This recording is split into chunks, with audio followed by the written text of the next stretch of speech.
Harper Lee's To Kill a Mockingbird, published in 1960, is a classic of American literature.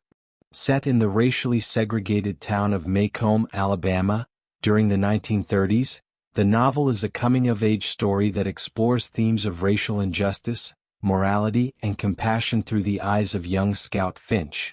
The story is renowned for its profound social commentary and memorable characters, particularly Atticus Finch, who embodies integrity and justice. Plot summary. Part 1.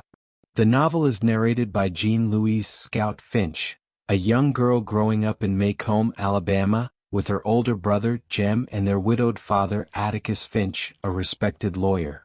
The Finch family's housekeeper, Calpurnia, helps raise Scout and Jem. The children's summer adventures often involve their friend Dill, who visits Maycomb each summer. The children become fascinated by the mysterious Boo Radley, a reclusive neighbor who never leaves his house. They imagine elaborate stories about him and attempt to lure him outside, despite warnings from their father. Meanwhile, Scout and Jem grapple with the expectations of their conservative southern town, especially as Scout challenges traditional gender roles. The peaceful rhythm of their lives is disrupted when Atticus takes on the defense of Tom Robinson, a black man falsely accused of raping a white woman, Mayella Ewell. This decision brings scorn upon the Finch family from much of the white community. Part 2.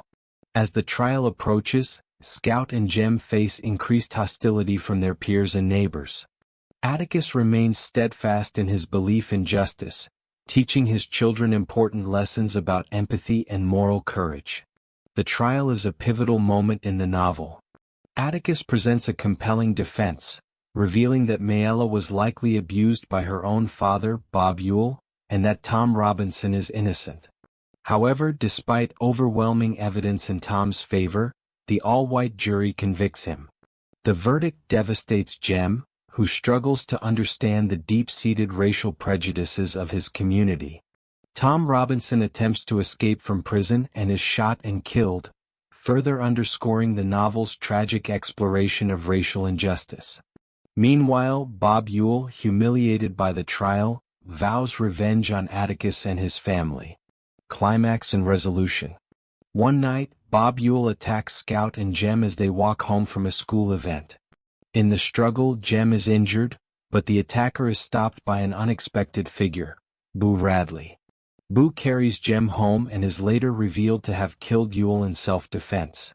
Sheriff Heck Tate decides to protect Boo by insisting that Ewell's death was an accident.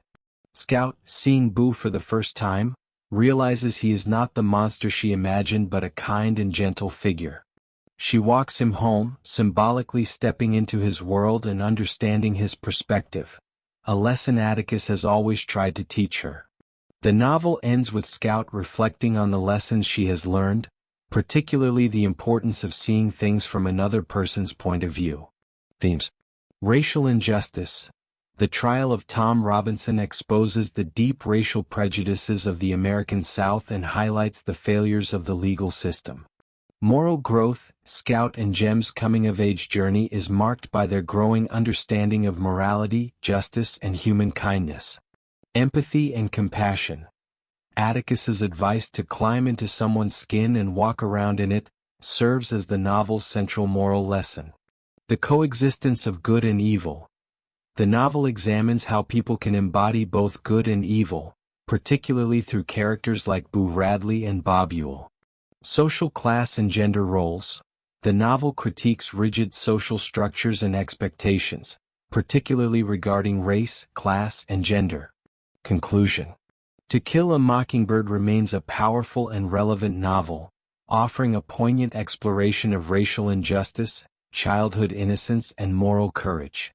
Through Scout's perspective, Harper Lee masterfully conveys timeless lessons about empathy and the necessity of standing up for what is right, making it a book that continues to resonate with readers across generations.